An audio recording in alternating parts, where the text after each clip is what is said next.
Before the law. Before the law stands a doorkeeper. To this doorkeeper there comes a man from the country and prays for admittance to the law. But the doorkeeper says that he cannot grant admittance at this moment. The man thinks it over and then asks if he will be allowed in later.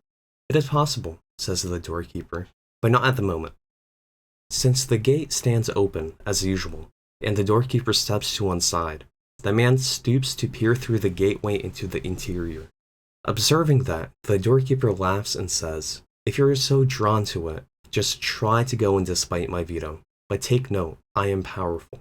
And I am only the least of the doorkeepers. From hall to hall there is one doorkeeper after another, each more powerful than the last. The third doorkeeper is already so terrible that even I cannot bear to look at him." These are difficulties the man from the country has not expected. The law, he thinks, should surely be accessible at all times and to everyone.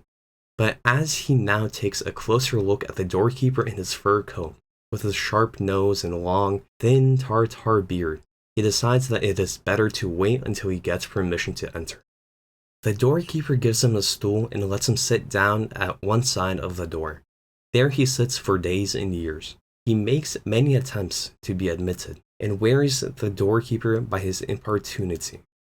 The doorkeeper frequently has little interviews with him, asking him questions about his home and many other things, but the questions are put indifferently, as great lords put them, and always finish with a statement that he cannot be admitted yet. The man, who has furnished himself with many things for his journey, sacrifices all he has, however valuable, to bribe the doorkeeper. The doorkeeper accepts everything, but always with the remark, "I am only taking it to keep you from thinking that you have omitted anything." During these many years, the man fixes his attention almost continuously on the doorkeeper.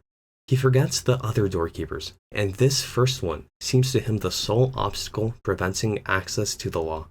He curses his bad luck, in his early years boldly and loudly. Later, as he grows old, he only grumbles to himself. He becomes childish, and since in his year-long contemplation of the doorkeeper, he has come to know even the fleas in his fur collar. He begs the fleas as well to help him and to change the doorkeeper's mind.